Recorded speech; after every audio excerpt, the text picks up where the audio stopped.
Today I have to discuss forced oscillations, है ना। हम लोगों ने फ्री ऑसिलेशन की बात की है, डैम्प्ड ऑसिलेशन पर बात किया है, और आज देखना है कि फोर्स्ड ऑसिलेशन क्या होता है। जब डैम्पिंग फोर्स प्रेजेंट होगा तो मैंने बताया था कि the system has to do work against damping force and this process the energy of the system is dissipated. और एनर्जी जो होती है वह एम्पलीट्यूड के स्क्वायर के प्रोपोर्शनल होती है। तो जब एनर्जी का डिसिपेशन होगा तो amplitude of the oscillation will decrease gradually.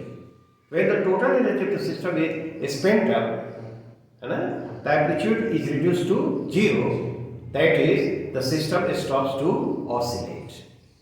तो उसको हम लोग डैम्प्ड ऑसिलेशन कहते हैं।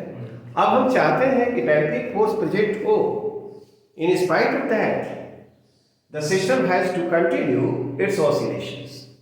तो इसके लिए हम लोग करते क्या है कि इस सिस्टम पर मोशन के अगेंस्ट एक ऑसिलेटरी फोर्स अप्लाई करते हैं, ठीक है ना। क्या करते हैं, एक ऑसिलेटरी फोर्स अप्लाई किया जाता है in the direction of the motion, ठीक। और डैम्पिंग के बावजूद, in spite of the damping, the system continues to oscillate. और इस तरह के ऑसिलेशन को हम लोग क्या कहते हैं, फोर्स्ड ऑसिलेशन। अब सिस्टम जरा हमने दिखलाया है, दिस इज और spring block system placed on rough surface, ठीक है ना। और इस पर हमने क्या किया, ब्लॉक का जो मास है स्प्रिंग कांस्टेंट K है। अब फोर्स यहाँ पर फ्रिक्शनल फोर्स लगेगा, और फ्रिक्शनल फोर्स जो लगेगा ब्लॉक और सरफेस के बीच, that will be the damping force, ठीक। अब हम क्या करेंगे, जब ये ऑसिलेट करता है तो ऑसिलेशन जिधर जा रहा है उधर ही हमने एक फोर्स लगा दिया है, F dot sign omega T. F dot sign omega T एक ऑसिलेटरी फोर्स है, ठीक है ना। तो this oscillatory force is applied in the direction of the motion, ठीक है ना। इस अप्लाइड फोर्स को हम क्या कहते हैं, driving force. This applied force is called driving force, right.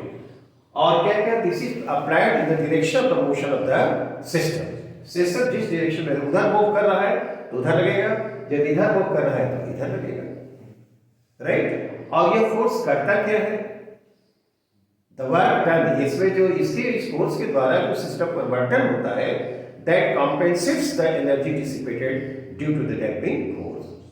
यानी the energy dissipated by the damping force is compensated by the work done, है ना, by the work done by the driving force। Is it all right?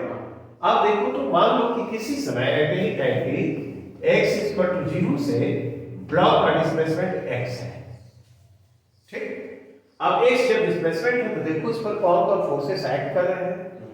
इसमें elongation जो होगा x है, जब यहाँ पर ब्लॉक रहता है तो the spring has its natural length, right. यहाँ पर जब है तो क्या है, नेचुरल लेंथ है। जब x के डिस्टेंस पर होगा तो इसमें एलोंगेशन x होगा, तो स्प्रिंग फोर्स जो लगेगा वो kx होगा, और इधर लगेगा टुवर्ड्स लेफ्ट, राइट। वेलोसिटी उसकी उधर की तरफ, तो फ्रिक्शनल फोर्स के कारण जो डैम्पिंग फोर्स हुआ वह bv है, वह उसके अगेंस्ट वर्क करेगा। और जो हमने ड्राइविंग फोर्स का डायरेक्शन में F naught sine omega t, omega is the frequency of the driving force. Then we can write the equation of motion. Equation of motion, equation of motion देखो क्या लिखेंगे हम लोग, मास इनटू एक्सेलरेशन, ओके, ठीक है ना। This is equal to कौन सा फोर्स, पहला हम देखें माइनस के एक्स सीपीएम k x, this is the spring force. Second जो है माइनस बी भी, है ना, ये जो डैम्पिंग फोर्स है that is proportional to the instantaneous velocity and directed against the velocity, इसलिए यहाँ पे नेगेटिव साइन रखते हैं। और जो कांस्टेंट बी है उसको कोएफिशिएंट ऑफ डैम्पिंग कहते हैं। और फिर हम लोगों ने एक फोर्स अप्लाई किया है पॉजिटिव एक्सीलरेशन में, F नॉट और साइन ओमेगा टी। ये जो ऑसिलेटरी फोर्स है, और इसी को हम कहते हैं क्या है, ड्राइविंग फोर्स, ओके। ये बात तो हो गई। अब यहाँ पर देखो, इसको हम मिटा देते हैं, ठीक है। ये फ्री बॉडी डायग्राम बनाया है, आप देखो इसको भी हमने मिटा दिया। अब इस इक्वेशन को हम लिख रहे हैं, रीअरेंज करते हैं। m d2x by dt square, okay, plus b भी plus kx, and this is equal to f naught sine omega t। ठीक है ना? भी की जगह क्या लिख सकते हो? भी तो यह dx by dt नहीं, तो इस इक्वेशन को हम फिर से लिखना चाहें m d2x by dt square. देखो मास इनटू x सॉल्यूशन हो गया, और b भी की जगह dx by dt ऐसे लिख दिया, और प्लस kx लिख दिया, और यहां पर क्या लिखा? f naught sine omega t। देखो एक डिफरेंशियल इक्वेशन हुआ,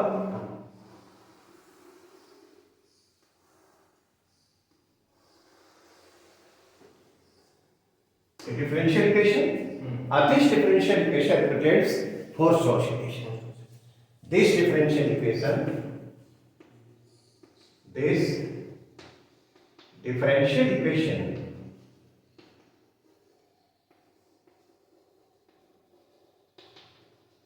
represents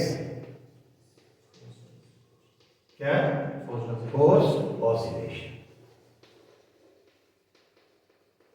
राइट? ठीक है, इक्वेशन हो गया। अब इसका जो सॉल्यूशन है वो क्या दिया जाता है? पहले तो जब हम इसका जो मोशन होता है बड़ा कॉम्प्लेक्स होता है, लेकिन जब स्टेडी स्टेट को जब अटेन कर रहा होता है तो उस स्थिति में इस ब्लॉक का जो मोशन है बिल्कुल सिंपल हार्मोनिक होता है ना? और उसकी जो फ्रीक्वेंसी होती है ऑसिलेशन की वही होती है जो ड्राइविंग फोर्स की होती है। ठीक, initially the motion of the system is very complex.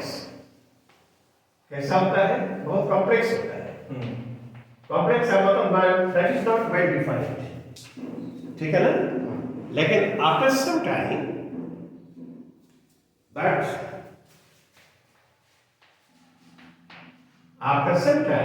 कुछ समय के बाद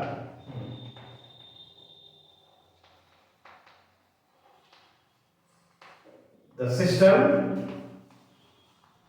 oscillates simple harmonically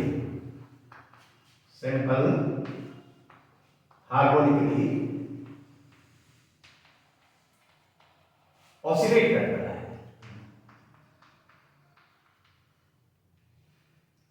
ठीक है ना? oscillate simple harmonically कैसे?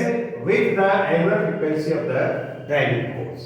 उसकी जो एंगुलर फ्रीक्वेंसी होती है वही होती है जो ड्राइविंग फोर्स की है। कौन ड्राइविंग फोर्स है? F naught sine omega t। with the angular frequency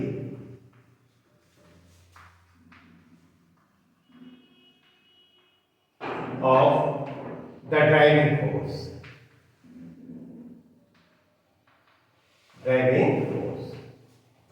right? Driving force जो हमने ऑसिलेटिंग फोर्स ऊपर अप्लाई किया है इस पर ब्लॉक पर, that is F naught sine omega t। तो इसका जो सॉल्यूशन डिफरेंशियल इक्वेशन का है वह इस तरह से दिया जाता है। हम सॉल्यूशन को डायरेक्ट लिख रहे हैं। ठीक है ना? Displacement at any time t is given as x is equal to a sin omega t plus i। क्या ये सिंपल हार्मोनिक मोशन का है? इसमें डिस्प्लेसमेंट टाइम t के साथ इस तरह वेरी करता है, और देखो ये जो वेरिएशन की जो एंगुलर फ्रीक्वेंसी है वही है जो ड्राइविंग फोर्स की है। A is एम्पलीट्यूड, और एम्पलीट्यूड A इस तरह से दिया जाता है। Here amplitude A is equal to F naught by M। Okay, और यहां पर क्या लिखना है? Omega square minus omega naught square का whole square plus B omega by N whole square. और यहाँ पर क्या लिखना होगा? ये तो स्क्वायर रूट देना है, तो हम ऐसे स्क्वायर रूट करते हैं। क्या ये ऐसे स्क्वायर रूट ऐसे लिखा है, तो क्या omega square minus omega naught square. ये देखो ओमेगा जो यहाँ दिया हुआ है वह क्या है? अप्लाइड जो ड्राइविंग फोर्स उसकी फ्रीक्वेंसी ओमेगा नॉट क्या है? Omega naught is the natural frequency, उसको नेचुरल फ्रीक्वेंसी कहते हैं।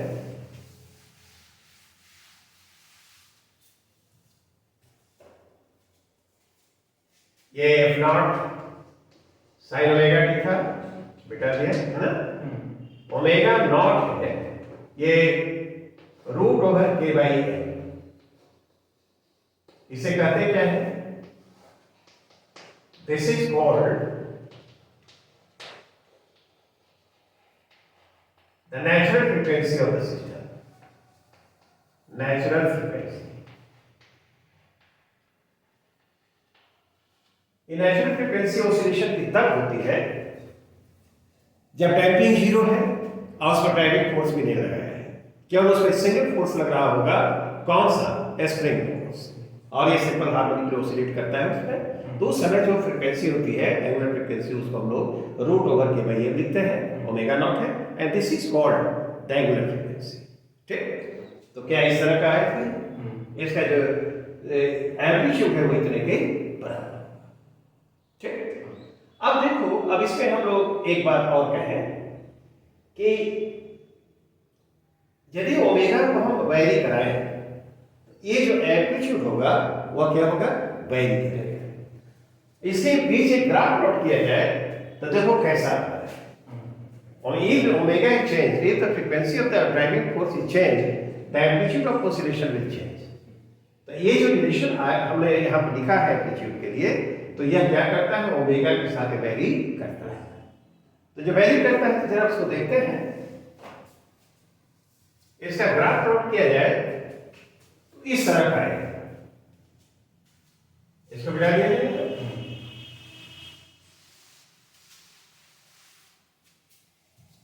ये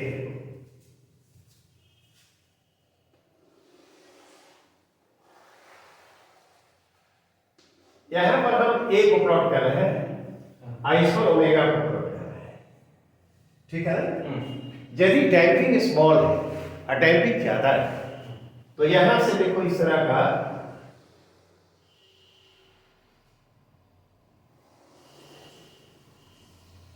ये देखो ओमेगा को प्लॉट किया है, और ये ओमेगा ओमेगा नॉट के इक्वल होगा। ये देखो, यदि ओमेगा के साथ हम एम्पलीट्यूड को प्लॉट करें तो you will get A curve like this. अब इसमें देखो ये जो कर्व दिखाई पड़ रहा है, यह तब है when damping is small, damping is small, है ना? और ये जो कर्व देख रहे हो ये वाला, यह कर्व है when damping is large, when damping is large।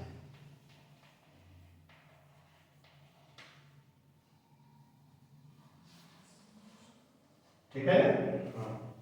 तो देखो ये डैम्पिंग यदि स्मॉल हो तो ये फैक्टर बहुत छोटा होगा, नहीं? तो उस स्थिति में ए जो होगा बड़ा होना चाहिए, और ओमेगा यदि ओमेगा नॉट के बराबर है, ठीक है ना, ओमेगा, तो ये टर्म क्या होगा? जीरो हो जाएगा, और इसका वैल्यू स्मॉल है तो ये विल बी लार्ज, है ना? When omega is equal to omega naught, इसके बराबर, जब ओमेगा ओमेगा नॉट के बराबर हो, और and damping is small, damping is small, तो ध्यान से देखो, तो ये टर्म जो होगा वो जीरो हो जाएगा। ठीक है ना? और बी ओमेगा बाई ये टर्म रहेगा लेकिन इसका वैल्यू स्मॉल है, तो ये क्या होगा, लार्ज होगा। द एम्पलीट्यूड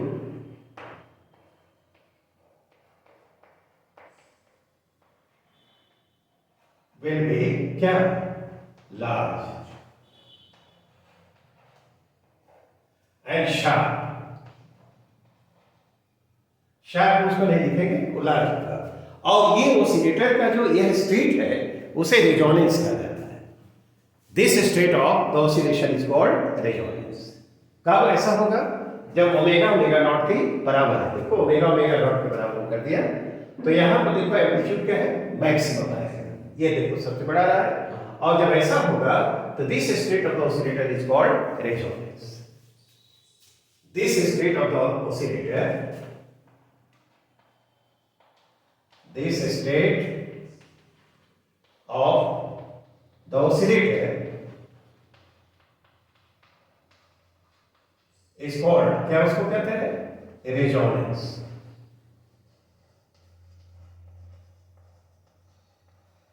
और ध्यान देना है इसमें कि जब ये B स्मॉल हो, ओमेगा ओमेगा नॉट के बराबर हो, तो वैसा होगा। यदि डैम्पिंग लार्ज हो तो ये जो कर्व आएगा, तो देखो यहां पर ये मैक्सिमम तो आ रहा है लेकिन शार्प नहीं होगा। ये जब ऐसे ही होता है तो उसको शार्प कहेंगे। तो damping is small and omega is omega naught, the state of resonance में जो कर्व मिलता है दैट इज वेरी शार्प। क्या दिखाई पड़ रहा है, नहीं? आप कहो कि यदि ओमेगा ओमेगा नॉट के बराबर हो जाए और डैम्पिंग जीरो हो जाए, तो ये पूरा नीचे जो डिनोमिनेटर वो जीरो हो जाएगा। तो जो जीरो होगा तो ये तो इनफाइनाइट हो जाएगा, है ना? इन प्रैक्टिस ऐसा होता नहीं है।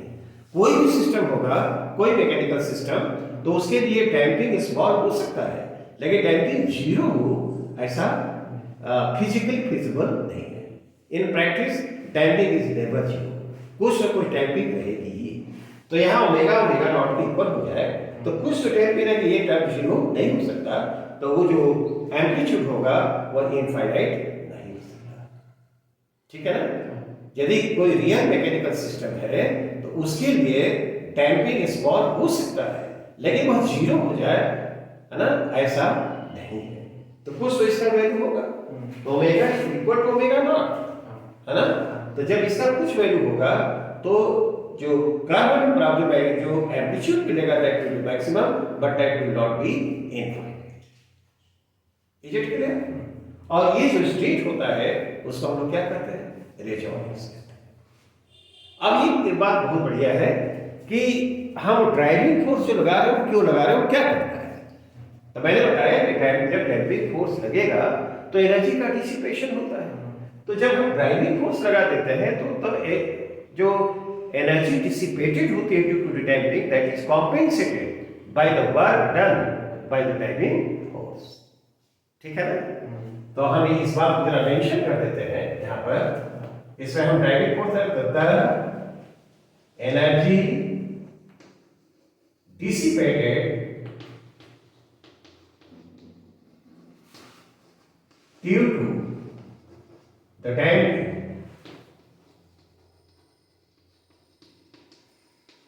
Force is compensated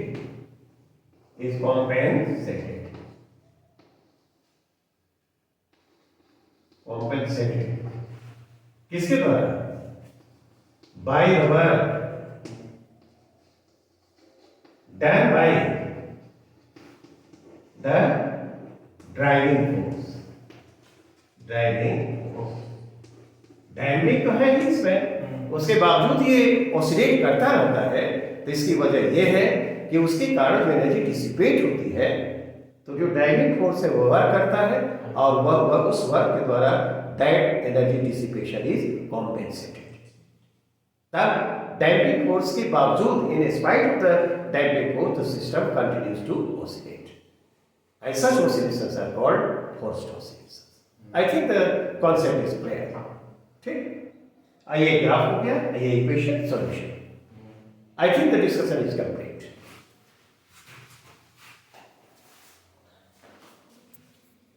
Well, discussion of forced oscillation is complete. Now let us consider a very simple problem और उसको इसके साथ एसोसिएट करना है। On a smooth horizontal surface, a block is placed, mass of the block is m, and a horizontal force F naught cos omega t is applied on it. ठीक है ना? At t is equal to 0, velocity is 0. At t, time t is equal to 0, velocity and displacement.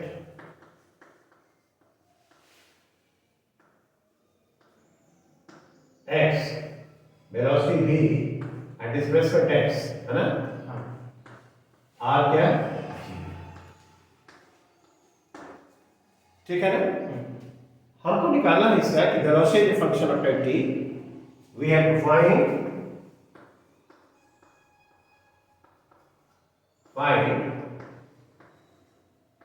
vt and xt.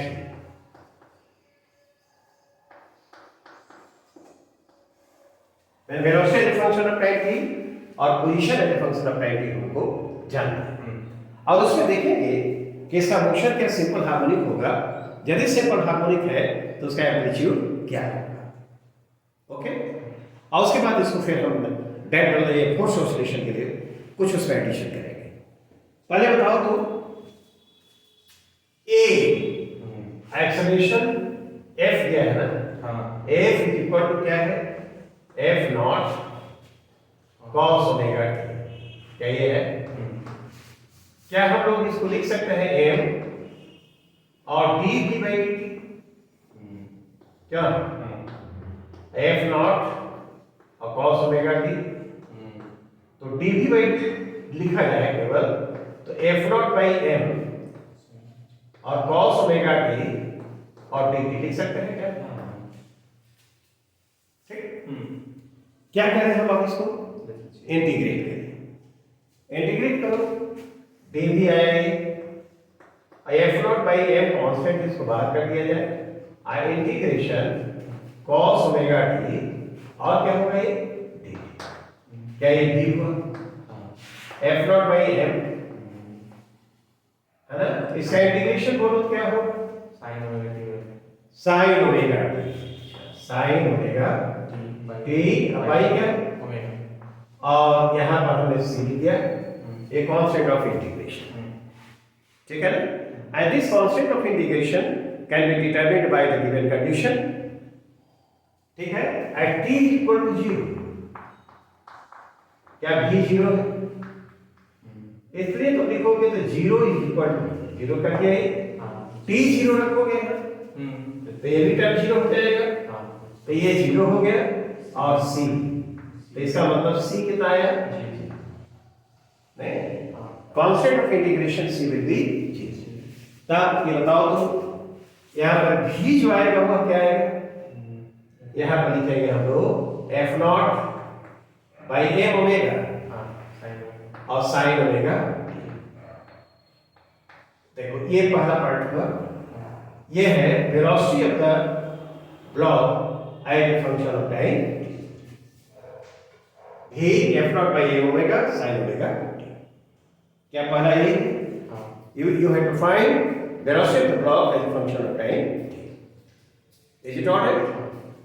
Now the second point is उसका position क्या है, उसको जानना है, तो जरा इसको देखते हैं।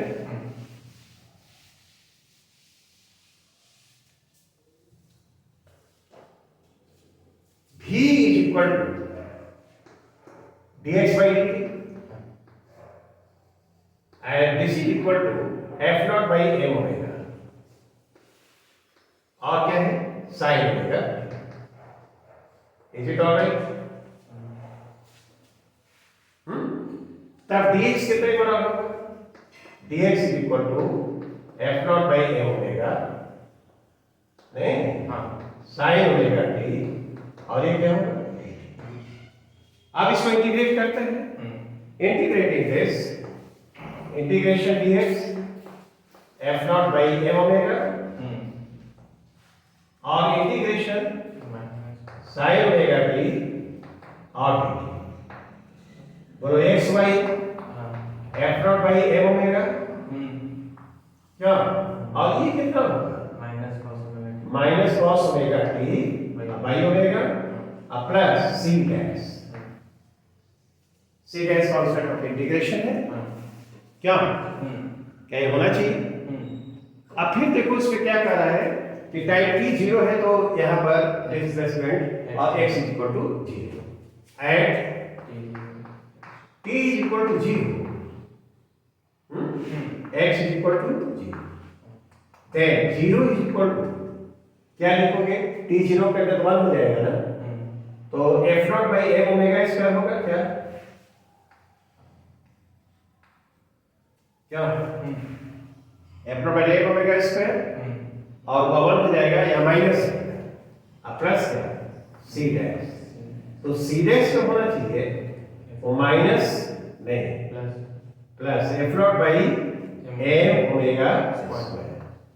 आई थिंक दिस इज ऑलराइट नहीं, सी डैश जो आएगा ये आएगा, तो जब यह आएगा तो जरा यह देखते हैं तब x क्या होना चाहिए,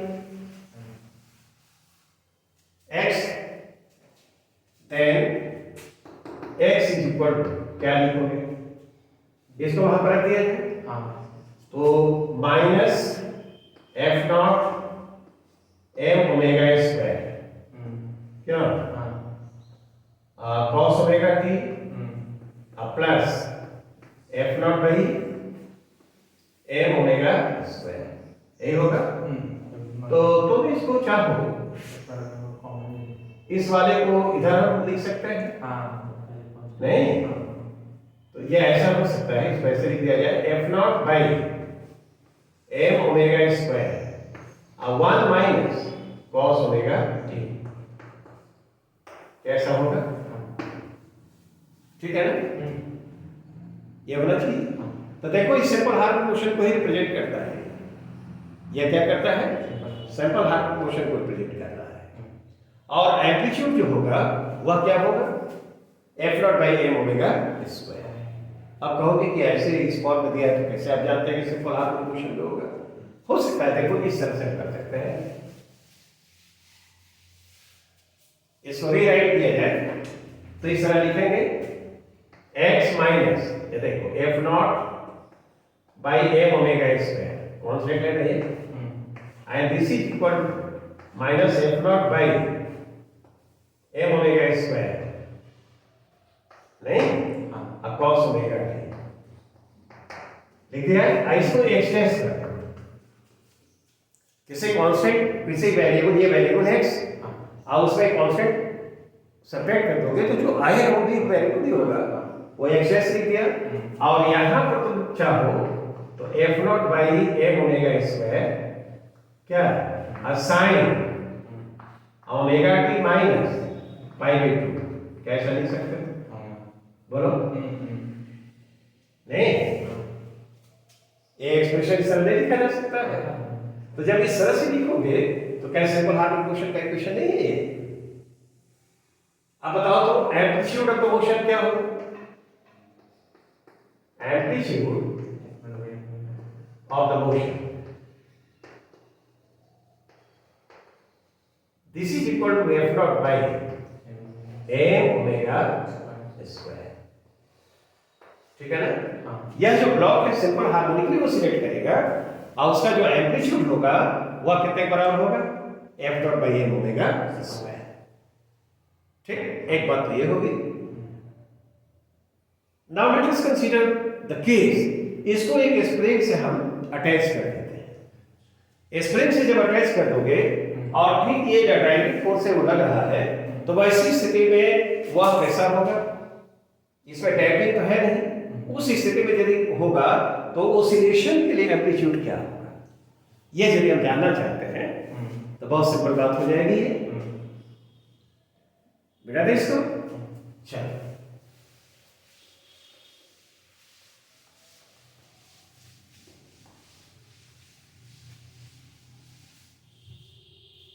यहां पर।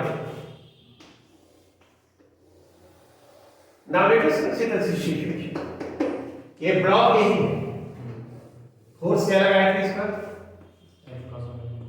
F not cos omega T, cos omega t. और ये जो सरफेस है, सरफेस इज स्मूथ, और हमने इसको अटैच कर दिया एक स्प्रिंग से। इसका स्प्रिंग कांस्टेंट के, इसका मास है, ठीक है ना। Now the block is attached to an ideal spring. Ideal spring के कहें क्या मतलब क्या हुआ? मासलेस सिस्टम, ठीक है ना। आप देखो तो अब इस स्थिति में इसका जो ऑसिलेशन होगा, एक्स क्या होना चाहिए? एक्स वही आएगा, है ना। इसमें जो एम्पलीट्यूड आएगा, है ना, फॉर a forced oscillator,